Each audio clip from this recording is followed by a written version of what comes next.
My parents didn't come to my medical school graduation because they went to my brother's football game instead. Yeah, they chose the bleachers over me.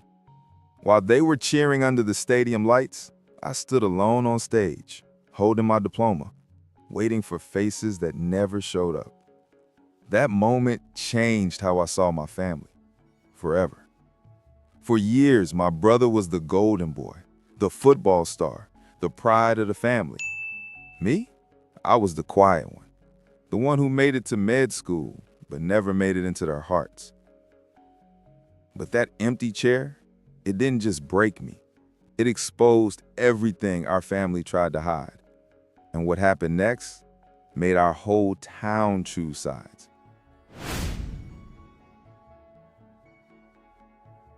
The auditorium was lit with rows of black graduation gowns and nervous smiles. Ethan adjusted his graduation cap, glancing repeatedly at the reserved seats in front. His heart beat faster with each name called, expecting to see his parents rush in, as they always did when they arrived late. But the seats remained empty, cold, untouched, as if no one would ever sit there. While his teammates were hugged, photographed, and celebrated, he maintained his smile, the one he had learned to use since childhood to disguise his discomfort. With each camera flash, he remembered his brother's games, the packed stands, the banners with the name Noah, our pride. Now it was his turn, but it seemed that no one had noticed. The absence of his parents became a deafening echo. When his name was called, the auditorium applauded, but to him, the sound seemed distant, muffled. Ethan stepped onto the stage with heavy steps and a lump in his throat. He received his diploma, thanked the dean, and looked at the audience. There was Sophie, smiling, waving discreetly, the only familiar face that looked at him with genuine pride. After the ceremony, the courtyard filled with laughter and hugs. Golden balloons flew, cameras flashed.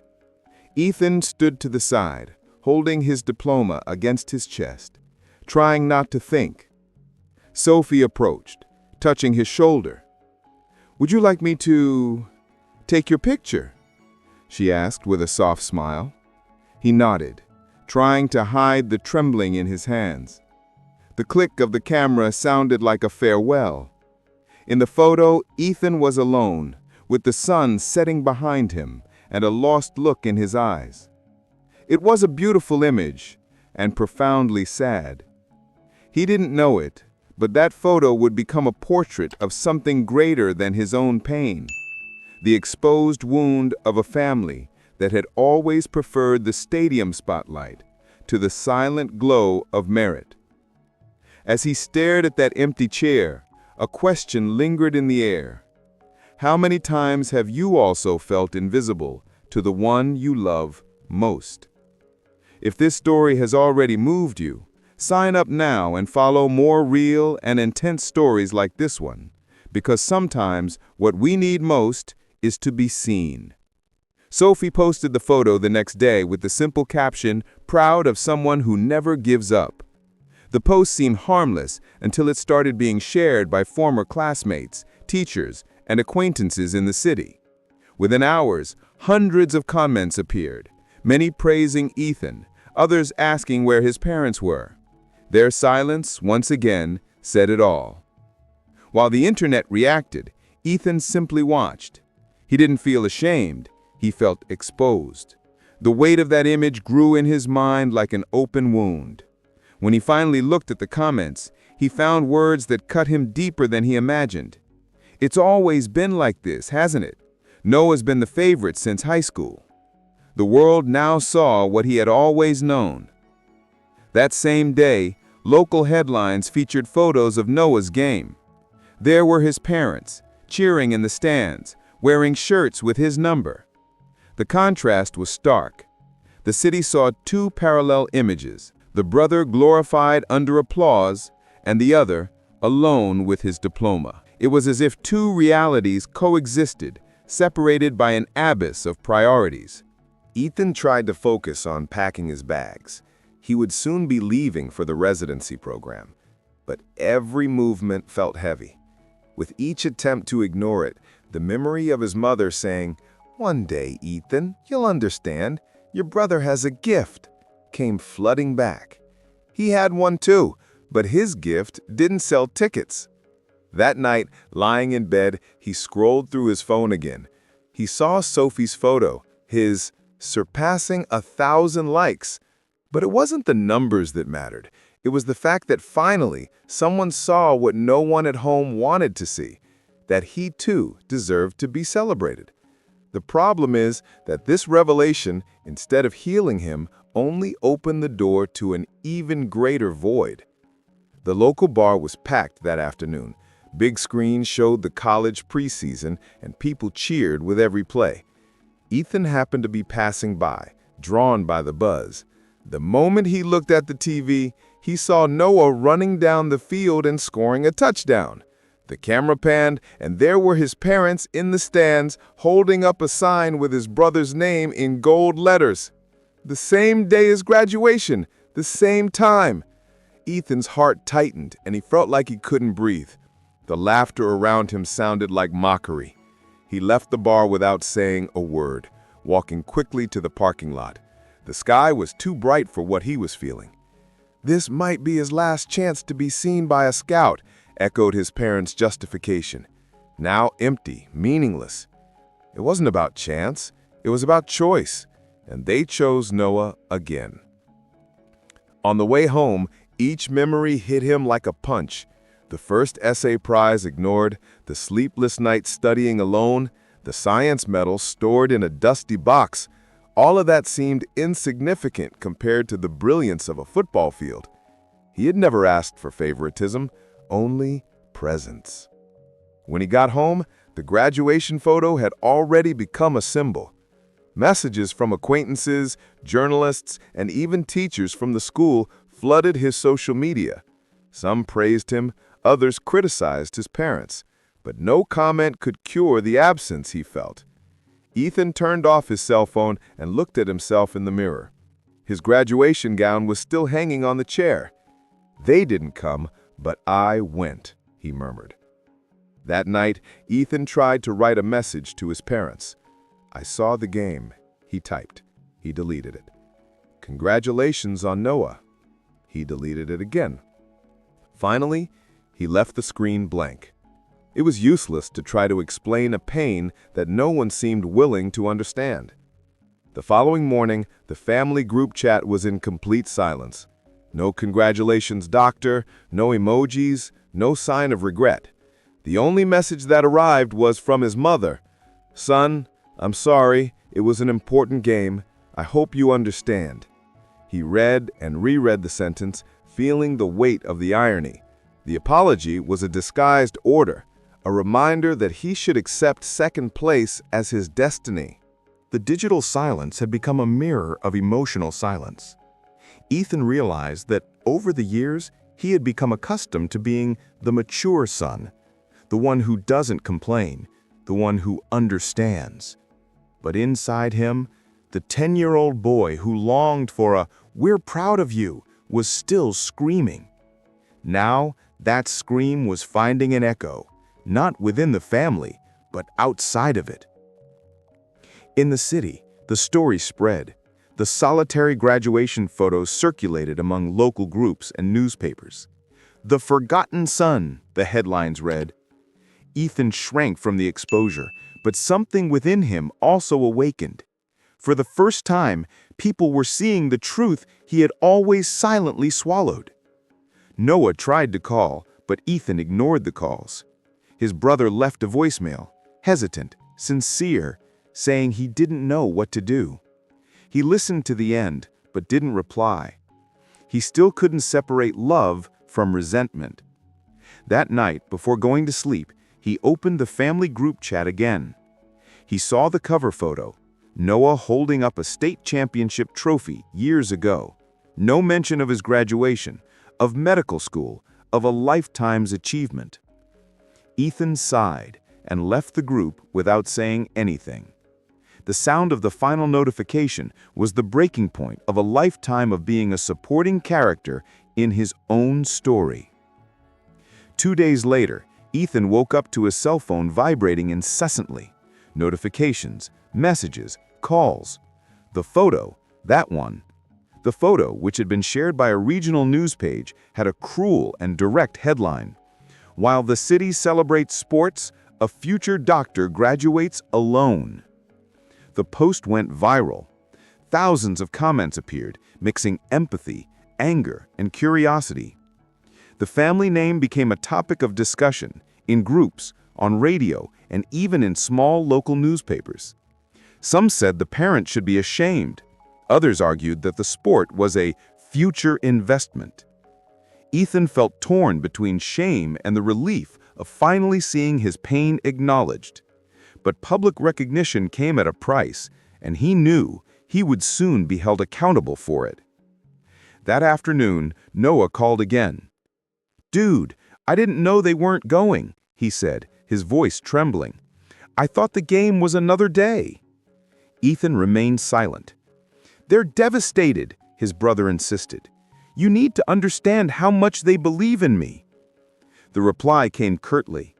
"And when did they ever believe in me, Noah?" And the call ended. That night, the phone rang again. It was his mother. "You need to delete that photo, Ethan. It's embarrassing us," she said, not realizing the absurdity of her own words. "Embarrassing us?" he repeated, his voice choked with emotion. "You did this, not me."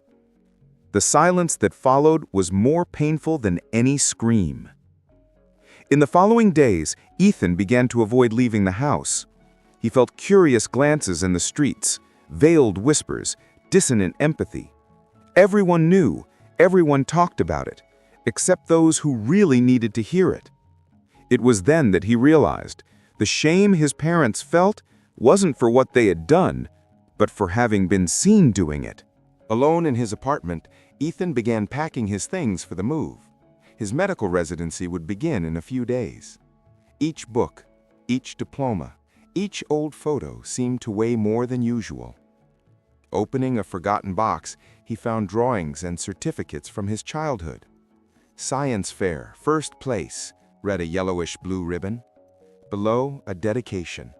"Congratulations, champion," signed only by the teacher. The memory hit him like a punch. He remembered the day he won that award, the empty room, his parents saying they couldn't come because Noah had an important training session. "We'll celebrate later," they promised. But later never came. How many other laters were left behind? How many times was their love conditional on someone else? Ethan sat on the floor, surrounded by pieces of his own past. He realized he had built his entire life trying to prove something.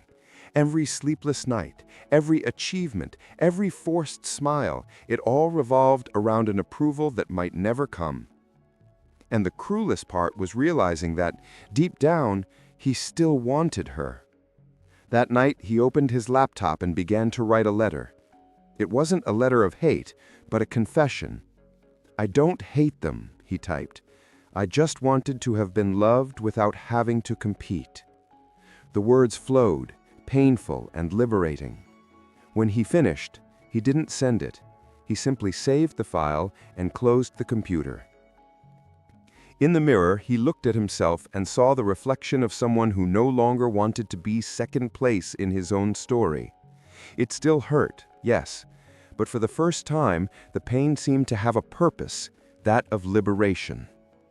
2 days before leaving for the residence, Ethan received a knock on the door. When he opened it, he found Noah, wearing a cap, hands in his pockets, and with a look that mixed guilt and confusion. "Can I come in?" he asked. Ethan hesitated, but stepped aside to let him pass. The silence that settled between them was dense, almost palpable. "I only came to see you before you leave," Noah began. "I know you're hurt, and you're right, but you don't understand how hard it is for me, too. Everyone expects me to be what they say I am." Ethan watched him, without answering. "You're their pride, Noah. I'm just a reminder that there's another son." Noah sighed. Do you think it's easy being the favorite? I'm afraid of failing every day, of not being good enough to justify everything they sacrificed for me. Ethan crossed his arms. But I've already failed 1,000 times in their eyes, and yet I keep trying. The difference is that no one ever expected anything from me.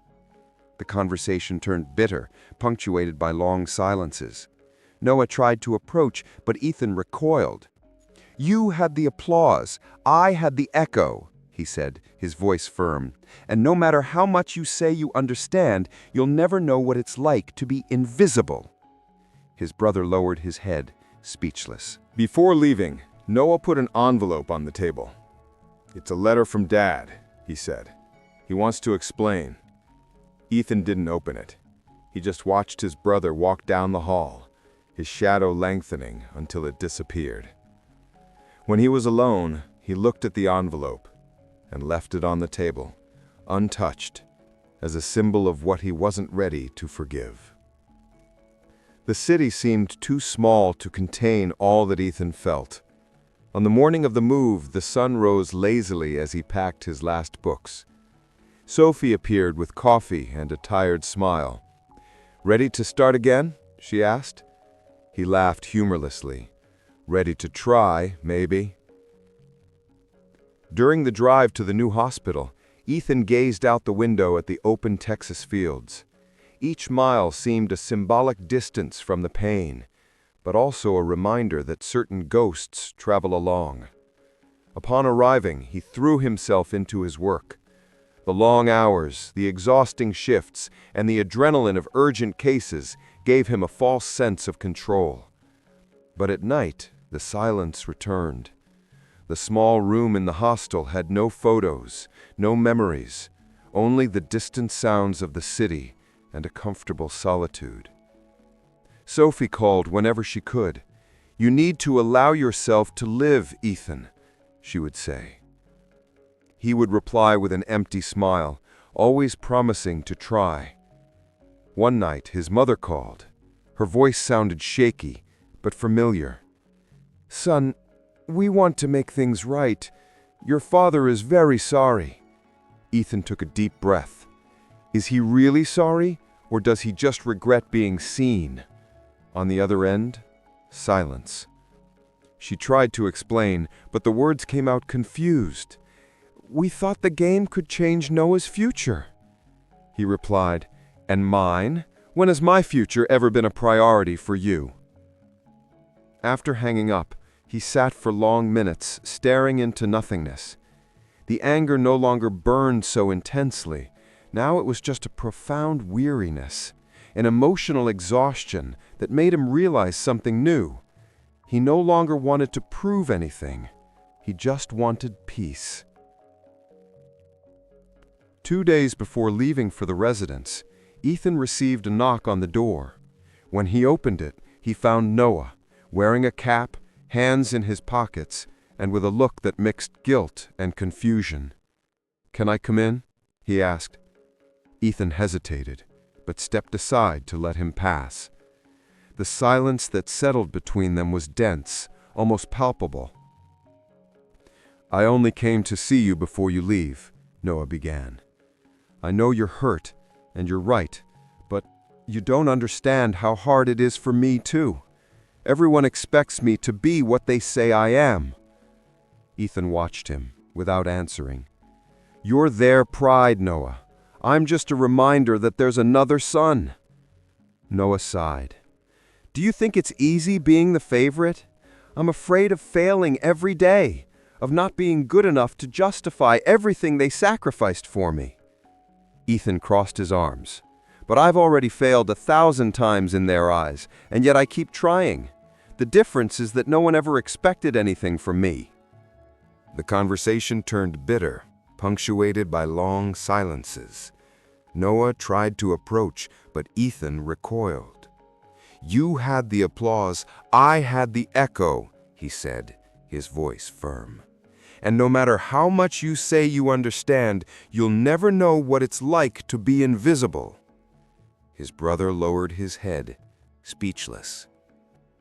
Before leaving, Noah put an envelope on the table. "It's a letter from Dad," he said. "He wants to explain." Ethan didn't open it. He just watched his brother walk down the hall, his shadow lengthening until it disappeared. When he was alone, he looked at the envelope and left it on the table, untouched, as a symbol of what he wasn't ready to forgive. The city seemed too small to contain all that Ethan felt. On the morning of the move, the sun rose lazily as he packed his last books. Sophie appeared with coffee and a tired smile. "Ready to start again?" she asked. He laughed humorlessly. "Ready to try, maybe." During the drive to the new hospital, Ethan gazed out the window at the open Texas fields. Each mile seemed a symbolic distance from the pain, but also a reminder that certain ghosts travel along. Upon arriving, he threw himself into his work. The long hours, the exhausting shifts, and the adrenaline of urgent cases gave him a false sense of control. But at night, the silence returned. The small room in the hostel had no photos, no memories, only the distant sounds of the city and a comfortable solitude. Sophie would call often, and sometimes he would answer, sometimes he wouldn't. "You can't live running away from everything," she would say. He would respond with a silence that spoke louder than any words.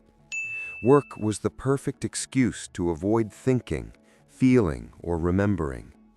And yet in every face he treated, he saw reflections of what he was trying to forget: abandonment, guilt, hope. During an overnight shift, an elderly lady held his hand before surgery. "You're a good young man, doctor. Your parents must be very proud." Ethan smiled, but inside he crumbled.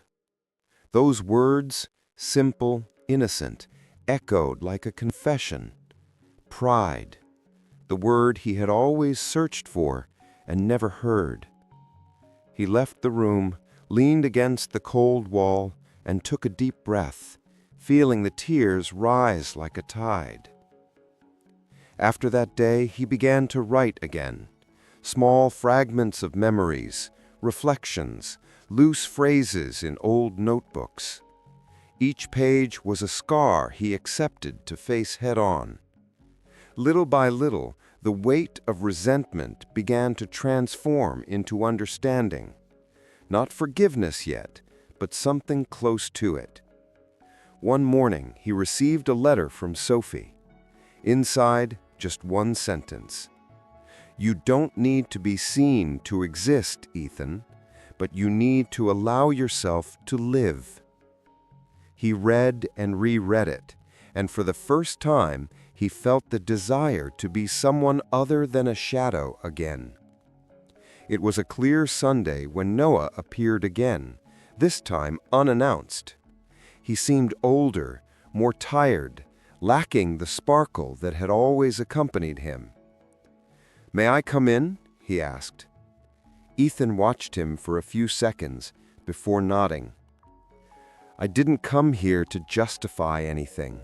I came to apologize, truly. I know you were always the strong one, and that's why they left you out. I realize that now after the team dismissed me." Ethan stared at him, surprised. "They dismissed him?" "Shoulder injury, nothing serious, but enough to ruin everything. And you know what's worse? They were more devastated than I was. I finally understood what you were feeling. I was a reflection of what they wanted to be, not what I was." The words hung in the air. Ethan felt a mixture of pain and empathy. "You're not to blame, Noah. I know that now. But what they did, it doesn't go away." "I know," replied the brother, his voice choked with emotion. "But I want to try to rebuild things, even if it takes time. Even if it takes time." The silence that followed was different, not heavy, but necessary. For the first time, the two were not on opposite sides. Before leaving, Noah turned and said, "Oh, Mom asked me to tell you that she read your letter. She cried a lot. She said you're right about everything." Ethan didn't answer. He just nodded, swallowing back the tears that kept welling up. When the door closed, he looked around and felt something new. The apartment, once empty, finally seemed at peace. Perhaps for the first time, the silence wasn't absence, it was rest. Ethan hesitated, dazed. The idea of reopening old wounds in public terrified him, but something inside him told him it was time, not to prove anything, but to finally transform pain into purpose. When he accepted, the journalist met him at the hospital between shifts. They filmed in a simple room lit only by the soft afternoon light. "Do you feel forgotten?" the reporter asked. Ethan thought for a moment before answering. "No, I felt invisible. And the difference is that when you're forgotten, there's still a chance someone will remember. But when you're invisible, you doubt if you ever really existed." The interview aired a week later. The video went viral again, but this time not as a scandal, but as an inspiration. People were moved by his calmness, by his honesty. Comments said, "He speaks from the heart. That's the strength of someone who has learned to see themselves alone." Among the messages, one stood out. It was from his mother. "I watched the interview. You spoke beautifully, my son. I think I understand now what you were feeling, and I wanted you to know we love you, even when we didn't know how to show it." Ethan wept silently, not because it would erase the past, but because, for the first time, the words came without defenses, simple, human, true. That night, as he closed his computer, he felt light, as if each word spoken in the interview had lifted an old weight from his shoulders. For the first time, he was not merely a reflection of pain, he was the author of his own story. Months later, an unexpected invitation arrived. Ethan had been asked to give a lecture at his old high school. Topic: The value of invisible achievements. The name made him smile. There was irony, but also poetry in that title. He accepted without hesitation. When he entered the auditorium, the same one where he had watched Noah receive sports awards years before, his heart raced. The audience was full of young people, teachers, and city residents. He walked to the stage, adjusted the microphone, and took a deep breath. Success isn't always noisy. Sometimes it happens in silence. Sometimes it's the simple act of continuing, even when no one is watching. The words flowed calmly. The audience listened in silence, absorbing each pause. It was as if Ethan was speaking not only to them, but to the boy he had once been, the one who expected applause and received silence instead. Then, in the middle of the audience, he saw them. Her parents sat quietly, holding hands, their eyes brimming with tears. There were no cameras, no flashes, no signs, just their presence. For a moment, time seemed to stand still. Ethan smiled, and this time the smile was complete, without pain, without fear, without neediness. At the end of the lecture, he received a standing ovation, not for his titles nor for the scandal, but for something much greater, the courage to fully exist, even when no one was rooting for him. And when he stepped down from the stage, he saw his mother approaching. "We're here now, son," he replied in a soft voice. "I know." And he embraced them both, not as one who forgets, but as one who finally understands. It was a calm Sunday when Ethan decided to visit the city's old stadium, the same one where he had so often watched Noah shine under the floodlights, while he remained in the shadows of the stands. The gate was open, the field empty, the wind blowing gently between the rows of seats.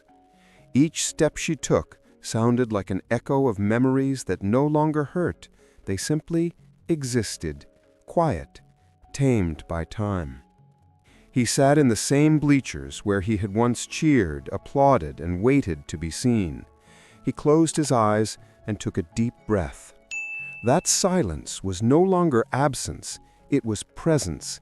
His presence with himself, without needing to prove himself, compete, or be chosen.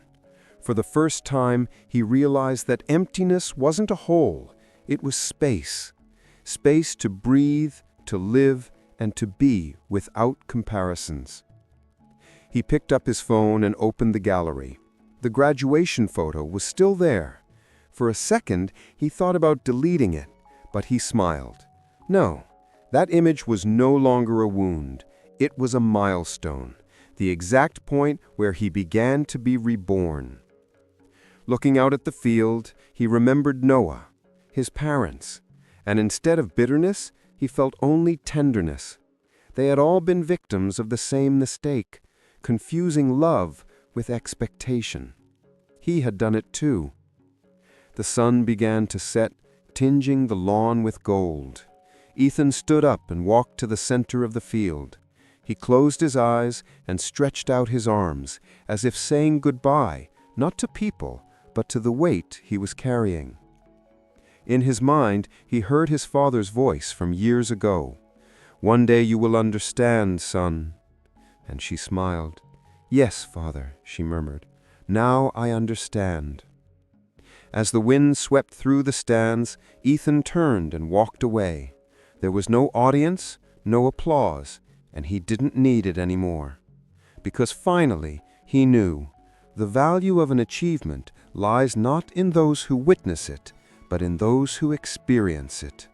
And when the last ray of sunlight touched the empty field, Ethan felt something he hadn't felt in a long time: pride.